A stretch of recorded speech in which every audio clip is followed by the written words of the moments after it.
HMs were never the problem in mainline Pokemon games. I think it was just the way they were implemented. HMs are something I've long had an extended fascination with when it comes to mainline Pokemon, because they're something that made a lot of sense, while also being kinda limiting and a lot of the time very annoying for players to have to navigate around. So I thought I'd spend a few minutes talking about what went wrong with HMs, how I think that whole system could be fixed in a better way than it has been in recent games, and gather some thoughts from you guys too while I'm at it. Let's get stuck in. So HMs have been around for as long as Pokemon games have been around. Pokemon Red and Blue featured the first 5: Cut, Fly, Strength, Surf, and Flash.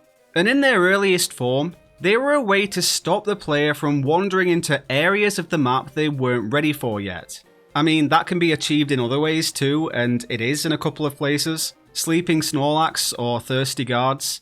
But HMs did it in a way that actually plays into the whole dynamic between people and Pokemon in this world. It leans into the notions of humans and Pokemon working together in this world, which is a relationship I think definitely needs to be pushed as much as it can to prevent Pokemon from being perceived simply as tools for battle.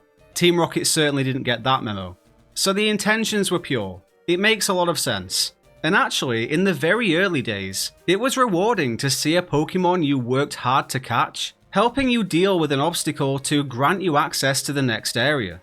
Things went kinda south from there though, and there's more than one reason to point to.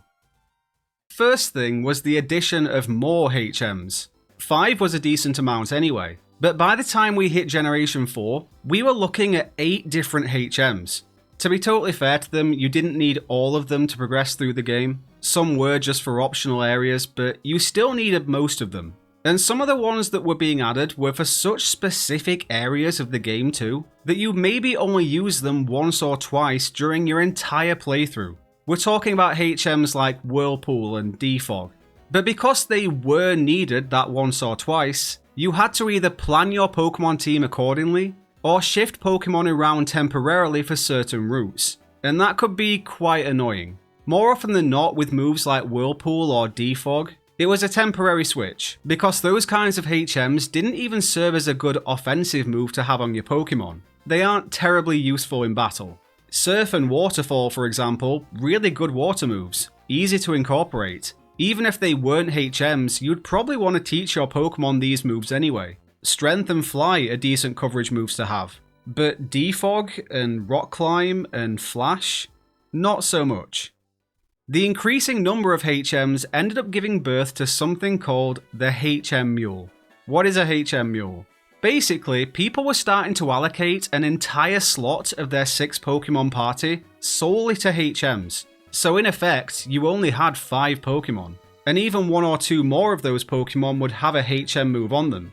And that's where I personally really started to dislike HMs, because now it was blatantly intruding on your team choices as a player. Teams got less creative. Everyone started using very similar Pokemon, along with maybe 1 or 2 quirkier additions here and there. And that isn't what Pokemon was supposed to be about, to me anyway. You shouldn't be forced into catching the same incredibly specific Pokemon just to clear a couple of pathways. You only get 6 places. Every Pokemon in your party should be there because you want it to be.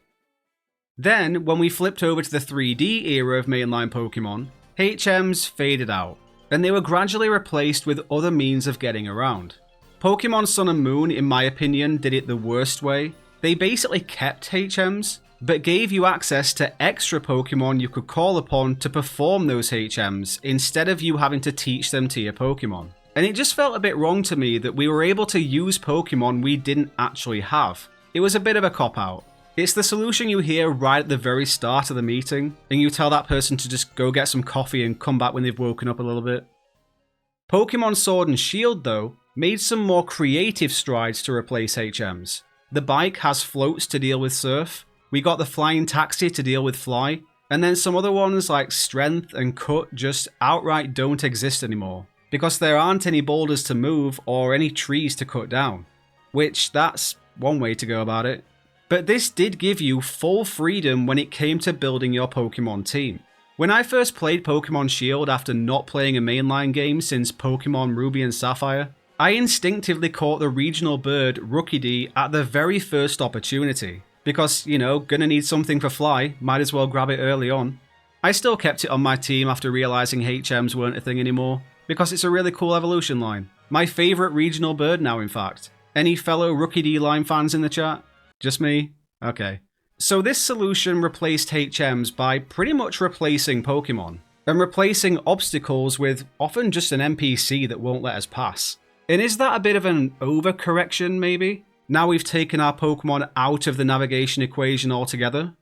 Then Legends Arceus basically went back to the Alola method of just having a bunch of ride Pokemon we don't actually own. And Scarlet and Violet had every HM in one in the ride legendaries were given at the start of the game, which was probably the most creative solution I've seen yet, but obviously something you can only really realistically do once, because it's very specifically tied to the whole story of those games. But I did really enjoy riding on Koraidon and Miraidon in Scarlet and Violet, even if I kinda missed the bicycle. And I'm still a little salty that we didn't get the option to ride Cyclizar as well. They could have dropped that in for the post-game, surely. Which brings me to my own takes on HMs that'll probably get a lot of people to shout at me in the comments. Totally fine, by the way, I encourage it. I think that using Pokemon to help us navigate the world is a good thing. Like I mentioned earlier, that is the true connection between people and Pokemon in this world. Cooperation. So I think it's important that we don't lose that completely. We just need a better way for it to be implemented. And over the years, I've had a couple of thoughts on how that could be done. Firstly, I was mulling over the idea of having HMs coded in as abilities, basically. So, you know how the ability to use HMs is unlocked after getting certain gym badges in the older games? What if you did the exact same thing, but instead of being a move you have to teach your Pokemon, it just unlocks as an ability for any Pokemon that could reasonably perform that action? So for example, any Pokemon that has the reasonable ability to smash a rock can be used as your Rock Smasher, which made a lot of sense to me. But then I started thinking about the whole point I made about having full freedom over which 6 Pokemon you have in your party. And this would still necessitate having certain Pokemon in your team to perform those abilities. You just have the luxury of not having to use up any move slots for them. So better, but not perfect. I think a better way could be to kinda have that system, but make it an optional convenience. I think there should be ways of traversing the in-game worlds by both using Pokemon and not using Pokemon. But I think there definitely should be a bold incentive to use Pokemon. And that incentive for me would be money. Or rather not having to spend as much money. Here's a more concise explanation. Say you needed to break some rocks to clear a passage to the next area. Under this system, you could either pay a small fee to have someone come to clear it for you, or if you have a Pokemon in your party that has the innate rock smashing ability, it's free. So you could not use Pokemon to navigate around, just it'd cost you a lot more. You're using the regular public services that presumably non-trainers have to use when they need to get around. I think that would push people to explore and catch more Pokemon as well, because you'd want to have a Pokemon with each HM-like ability. You're a trainer. You'll naturally want to explore the world like a trainer.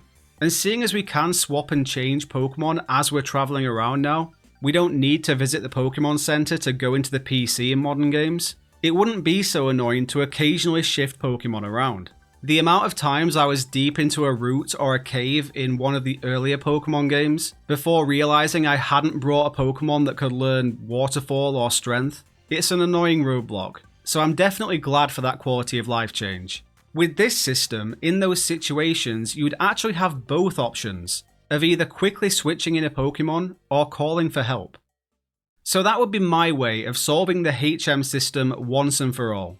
This is one of those conversations that overall I feel is more hypothetical than anything else now. If I was to be honest in saying what I think will be the future of HMs, I think Game Freak is just going to keep giving us ride Pokemon. As much as I really don't like it, it is the most convenient option. There are so many options as well that you could have completely different ride Pokemon in each game, which at least offers some variety. I just hope the bicycle comes back. The bicycle is such an iconic key item. It's one of the very few things from early Pokemon I would genuinely be devastated to see gone forever. But as always, I want to hear your thoughts on the whole HM system, and how it's been replaced in recent generations. Do you have strong opinions either way on this? You might have some thoughts that are better fleshed out than mine, to be honest. This is a real messy 3 AM conversation topic for me, but it's an interesting one, so let me know what you're thinking down in the comments. While you're down there, please do drop a like on the video, that helps the channel a lot. Subscribe for more Pokemon content, special thanks to our channel members, and of course join the Discord to chat with us over there too. Thanks so much for watching, take it easy, and I'll catch you all in the next one.